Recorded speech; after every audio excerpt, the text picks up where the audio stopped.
Okay, so we have been able to insert several questions into the database. And now we'd like to be able to see how can we create the relationship between quizzes and questions, right? How is it that we can implement the relationship that is being described here in our UML class diagram, that a quiz is made up of many questions. So let's take a look at that. How do we do that? We had already decided that we're going to go with a quiz maintaining an array or some collection of many questions. So to do that, let's go back to the schema for the quiz. And if you remember, we only had titles yesterday. Yes, we only had the title. So I went ahead and implemented the relationship between a quiz having many questions. Right? To do that, I added a questions field. Okay, and I declared it as an array. Right? So notice that it's an array. See that? We're saying that question is made up of an array of things that are of the following type. Typically, you can provide here an object to specify the type. Right? Saying that title is of type string. Make sense? Okay.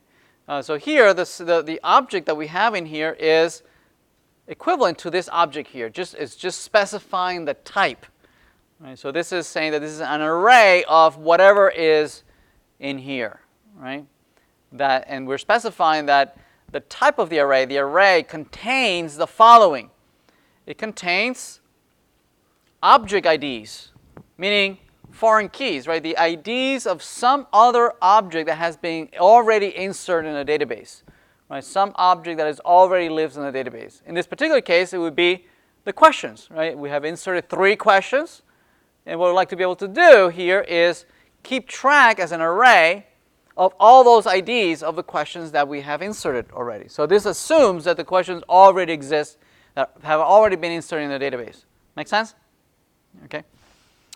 So that's what this says, right? That what we're storing in here are object IDs. Okay. If it were just that, it wouldn't be very remarkable, right? It's just the IDs. Perhaps I could use those IDs in a separate query, right, and retrieve the questions one by one, and ask it, hey, here's an ID of a question. Give me back those questions. But it would be very inconvenient that I would need to iterate over this array, and then as I have each one of the IDs, go back to a database individually, get each one of these questions. It would be very, very inconvenient. Okay? But I could do that. I could certainly do that, right? Retrieve the quiz, and then iterate over this array of IDs, and then retrieve one at a time. Instead, what we're going to do is that we're going to add some metadata to this. We're going to say, okay, it's an ID, but it's the ID of an object that you already know the schema of. Right? I've already described this object to you, okay? And I've described it and I've registered it with you as the question model. Right? It's this one right here. It's the question schema.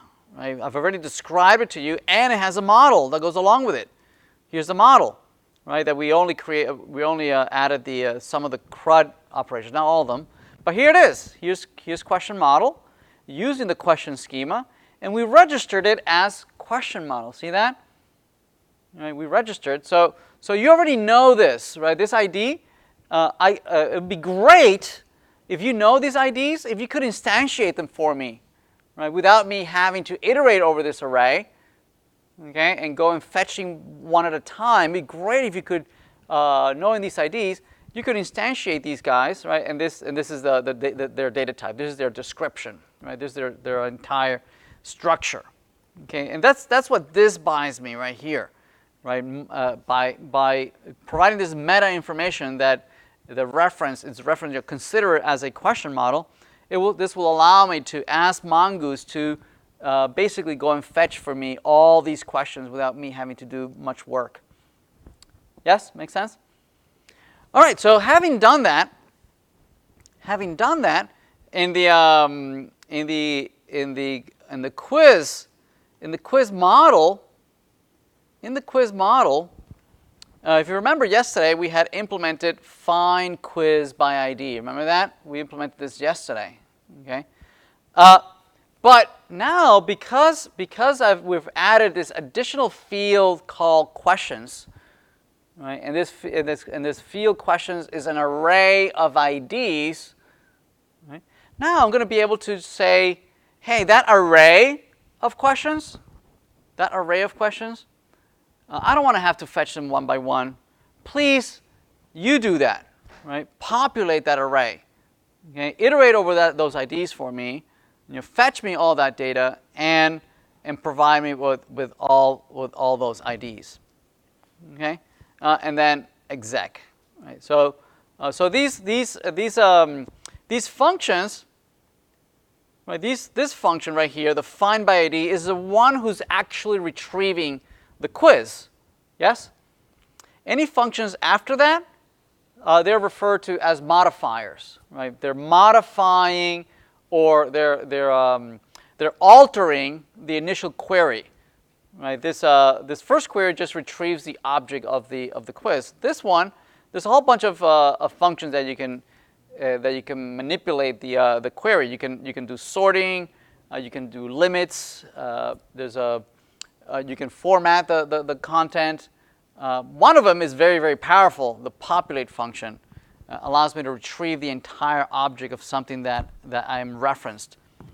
Everybody okay? Okay. But how do we establish the relationship in the first place? Right? How is it that a quiz is actually made up of questions? Well, I worked on that. I worked on that too. Let me go over that. Here, I created another function, right, called add question. Basically, what I'd like to be able to do is take the quiz schema, right, and in this array, right, if you give me the ID of a question, I would like to push that ID into this array. Right? This array would be initially empty. The quiz has no questions. Right? It would be an empty array. But if I had the quiz and I knew the ID of the question I want to add, ideally I could take the questions field, right, and then I would be able to push into that array. Make sense? Right? And this is exactly what is implemented here. The add question. See that? The add question, what does it do? It first retrieves the quiz, meaning I want to update the quiz. Which quiz?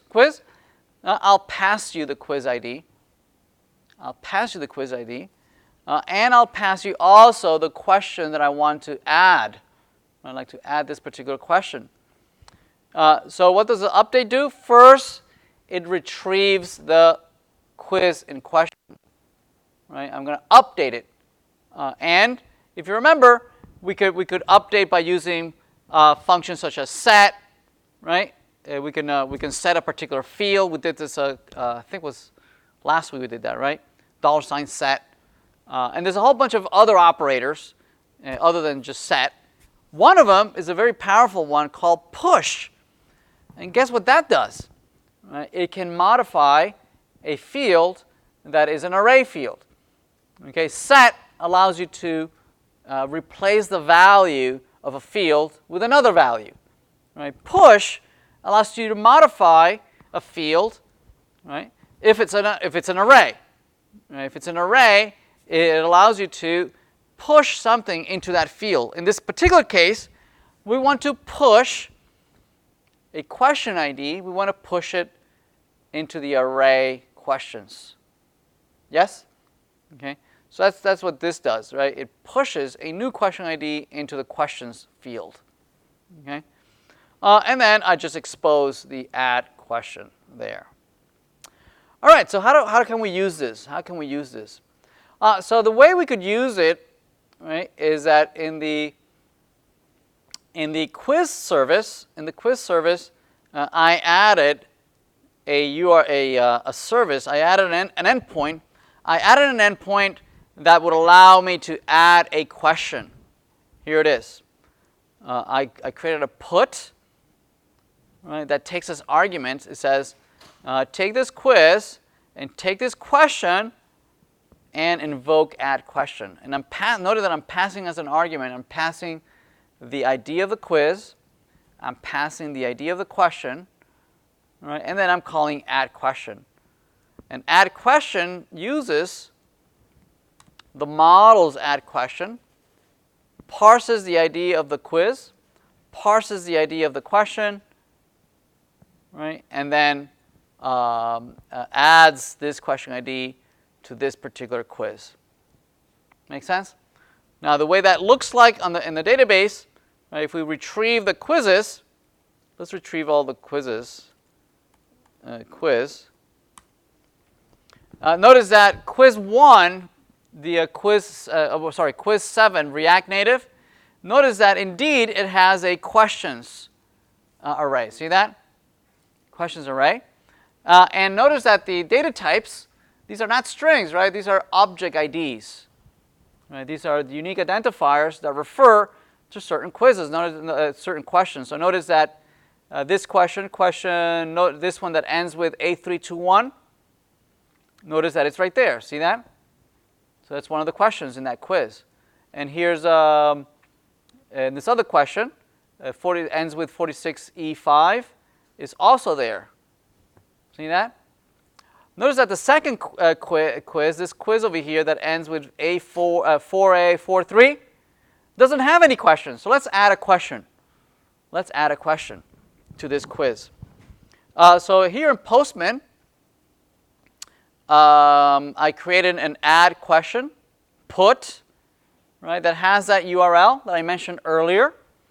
And so let's add, let's see, to this quiz with this ID. So I'll use that ID. There it is. I would like to add this brand new true-false question. Yes? So let's do that. Let's grab that, the ID, and I'll put it here at the end. Okay? Right now, that quiz, right, quiz number 6 has no questions. Right? But if I put that URL, I do a send, it comes back within a successful, that yes, you were able to update it. If you go back here and you do another query, notice that quiz number 6 now has that question added. Everybody okay? Everybody good? All right, excellent. So now we've established a relationship between a parent and its children. Right? The parent being the quiz and the children being the questions in that quiz. Right? All right, so that's the server side and the database side. Let's move on back to the client side and see how we can use this relationship and fetch this information from the client. Everybody good? All right.